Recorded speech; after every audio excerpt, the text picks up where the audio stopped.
Paano ba sila mag-fellowship noon? Paano ba dapat sa atin ngayon? Napakahalaga ng ginagawa nilang pagtitipon noon kasama ang mga apostol at mga mananampalataya, sapagkat kailangang makarating sa lahat ang magandang balita ng Panginoong Hesus. Kahit noong nasa kanila pa si Hesus, ay marami na ang nakakilala sa Kanya, mga naging saksi sa kabutihan at kapangyarihan ng Panginoon. Kaya noon pa lang ay marami na ang sumampalataya. At dahil ang panahong iyon ang pinili ng Diyos, itinuring nila iyong election of grace, sabi sa Romans 11:5-7 ng New King James Version. Ganito naman ang sabi sa New American Standard Version ng Biblia. In the same way, then, there has also come to be at the present time a remnant according to God's gracious choice. But if it is by grace, it is no longer on the basis of works, otherwise grace is no longer grace. What then? What Israel is seeking, it has not obtained, but those who were chosen obtained it, and the rest were hardened. Malinaw na sa kanilang panahon, itinapat ng Diyos ang kanyang kaloob na biyaya o grace ng sabihing, at the present time a remnant according to God's gracious choice. Sapagkat ang Israel na nakakapit sa works o works of the law ng mga batas ni Moses ay hindi nga nagkamit ng kaligtasan. Sa halip ay pinili sila ng grace ng Diyos na ang mga sumunod kay Jesus ay ang siyang mga naligtas. Kaya sinabi ito ng sulat, "What Israel is seeking, it has not obtained, but those who were chosen obtained it." Patunay na upang maunawaan natin ng lubos ang Biblia, ay dapat na hindi tayo lumayo sa konteksto ng sulat. Katunayang malinaw na ang works na binabanggit dito ay hindi good works, dahil ang mabuting gawa ay pagsunod sa Diyos na hinihingi nga sa kanila noong una pa man. Kaya ipinaliwanag ito ni Jesus sa kanila noon. And he said to him, "You shall love the Lord your God with all your heart and with all your soul and with all your mind. This is the great and foremost commandment. The second is like it, you shall love your neighbor as yourself. On these two commandments depend the whole law and the prophets." Matthew 22, verse 37-40. Sa kanilang mga nakasumpong na sa Panginoon, ay mahigpit ang paalala sa kanila. But the one who endures to the end, he will be saved. Matthew 24, verse 13. Dahil nang ang Panginoong Hesus ay pumanhik na sa kanyang Ama, naiwan naman sa kanila ang mga pahayag ng babala ni Hesus. Ibinigay sa kanila ang paalala mula sa mga hula ni Daniel na magaganap rin sa henerasyong iyon. Therefore, when you see the abomination of desolation, which was spoken of through Daniel the prophet, standing in the holy place, let the reader understand. Then those who are in Judea must flee to the mountains. Whoever is on the housetop must not go down to get the things out that are in his house. Whoever is in the field must not turn back to get his cloak. But woe to those who are pregnant and to those who are nursing babies in those days. Matthew 24, verse 15-19. But when you see Jerusalem surrounded by armies, then recognize that her desolation is near. Then those who are in Judea must flee to the mountains, and those who are in the midst of the city must leave, and those who are in the country must not enter the city. Because these are days of vengeance, so that all things which are written will be fulfilled. Luke 21, verse 20-22. But when these things begin to take place, straighten up and lift up your heads, because your redemption is drawing near. So you also, when you see these things happening, recognize that the kingdom of God is near. Truly I say to you, this generation will not pass away until all things take place. Luke chapter 21 verse 28 and verse 31-32. Ito ang dahilan ng pagmamadali nila noon para sa mga pagtitipon. Kaya nga sinabi ito ng aklat ng Hebrews. Not forsaking our own assembling together, as is the habit of some, but encouraging one another, and all the more as you see the day drawing near. Hebrews 10 verse 25. Sapagkat marami pa rin ang mga hindi nakaaalam kay Jesus, mapapansin sa mga sulat ang kanilang pagmamadali para sa pag-iibanghelyo. Kung kaya't nagpatuloy ang mga apostol sa kanilang gawain, kahit sila ay pinag-uusig at pinarurusahan. Marami nga sa kanila ang hinuli at ipinapatay, Ngunit hindi naging sagabal iyon sa kanilang pag-iibanghelyo, sapagkat katotohanan ang ipinangakong banal na Espiritu ng Diyos ay sumasa kanila. Humayo sila sa mga bansang na kaya nilang marating upang ipahayag ang katotohanan ng Diyos. Marami ang mga sumunod at naniwala sapagkat dala nila ang kapangyarihan ng Panginoon. Sila ay nagpagaling ng mga may sakit at bumuhay ng namatay, bilang patunay ng kanilang dinadalang katotohanan. Binigyan sila ng Diyos ng katalinuhan sa kanilang mga sasabihin at sinamahan ng Espiritu ng Diyos upang maisulat nila ang katotohanan ng mga sinalita ni Jesus. Inilagay silang kahuli-hulihang mga apostol para sa habang panahon, kaya't mula noon ay wala nang pangangailangan pa ng mga bagong aral. For to us, God revealed them through the Spirit. For the Spirit searches all things, even the depths of God. For who among men knows the thoughts of a man, except the spirit of the man which is in him? Even so the thoughts of God no one knows except the Spirit of God.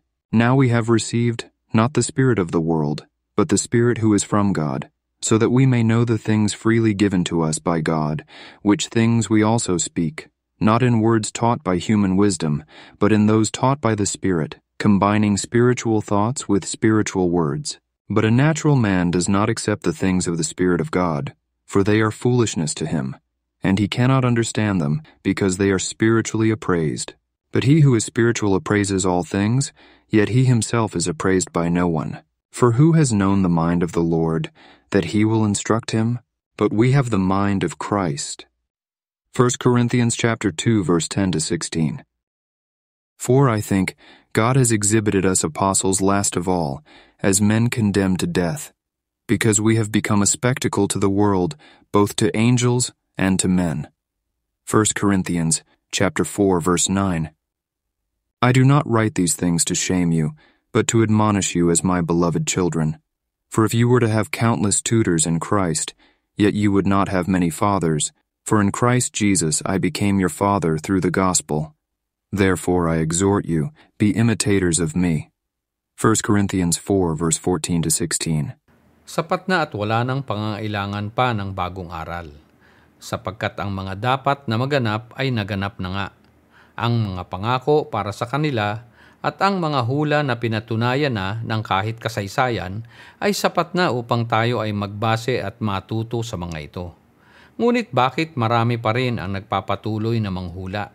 Marami pa rin ang naglalatag ng iba't ibang paraan ng kaligtasan. Marami pa rin ang nagbabalik sa mga sinasabing magaganap noon sa kanila upang angkinin at sabihing iyon ay para sa paparating pa lang na panahon. Napakalinaw ng Biblia sa kanyang mga kwento at salaysay.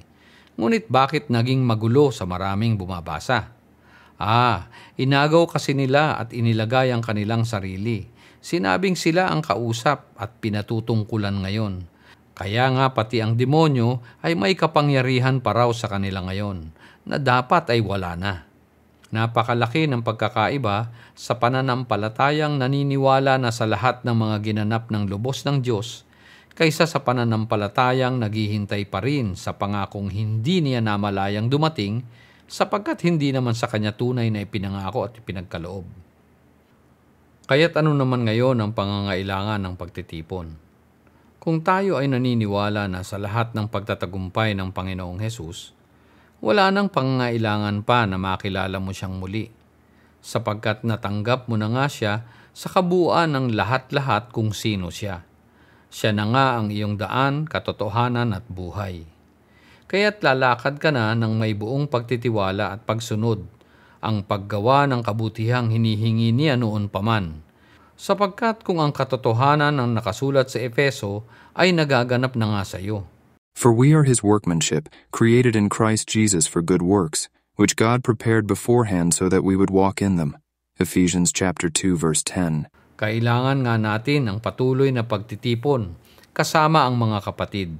Ngunit hindi sa paraang ginagawa ng karamihan ngayon na nagiging ritual. Dinadaan sa maraming mga awit na parang kiliti sa puso. Mga mensahe na kadalasan ay para sa pagtataguyod ng kanilang doktrinang pinanghahawakan. Oo nga't may mga alay ng panalangin. Subalit mayroong mas mahalagang dapat na gampanan sa pagtitipon. Ito ay ang matulungan ang mga nangangailangan. Hindi lang para sa pag-iipon ng yaman upang makapagpatayo pa ng mas maganda at mas malalaking simbahan para sa kaginhawahan ng mga kasapi, na kung kadalasan nga ay ginagawa sa labis na kaluhuan upang makahikayat pa ng mas marami. Kung ang Diyos ay hindi tumatahan sa mga simbahan at templong ginawa ng kamay ng tao, bakit tayo nag-aabala pa sa mga ganito? Kung si Jesus na ang ating templo, saserdote at alay, ano pa nga ba ang pangangailangan ng mga ito? Hindi ba't ang kanyang hinihingi sa atin ay ang ating buhay bilang alay rin na kalugod-lugod sa kanya, na siya nga nating mabuting gawa? Therefore I urge you, brethren, by the mercies of God, to present your bodies a living and holy sacrifice, acceptable to God, which is your spiritual service of worship. Romans chapter 12, verse 1.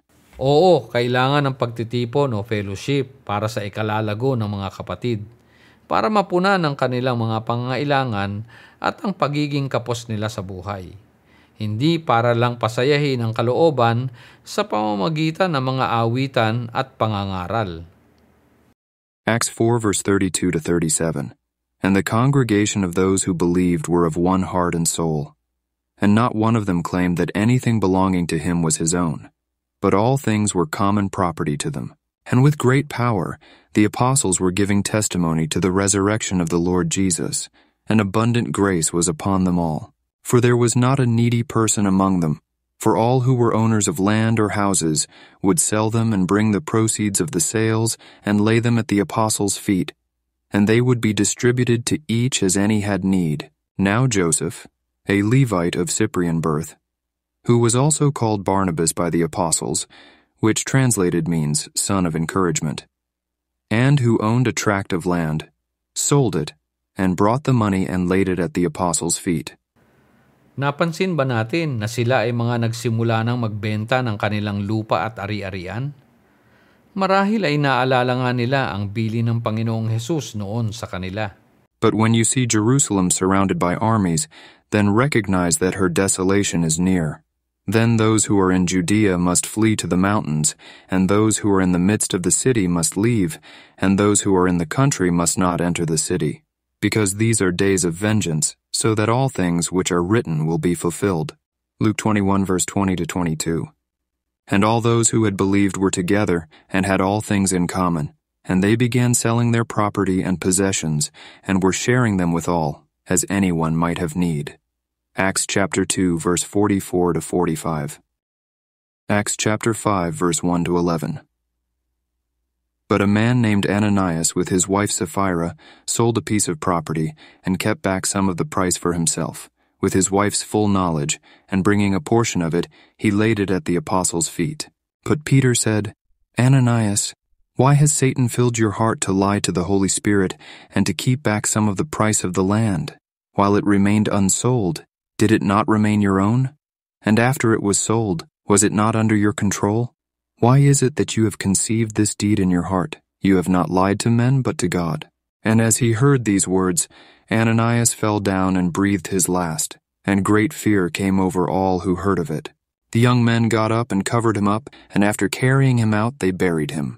Now there elapsed an interval of about 3 hours, and his wife came in, not knowing what had happened. And Peter responded to her, Tell me whether you sold the land for such and such a price. And she said, Yes. That was the price. Then Peter said to her, Why is it that you have agreed together to put the Spirit of the Lord to the test? Behold, the feet of those who have buried your husband are at the door, and they will carry you out as well. And immediately she fell at his feet and breathed her last.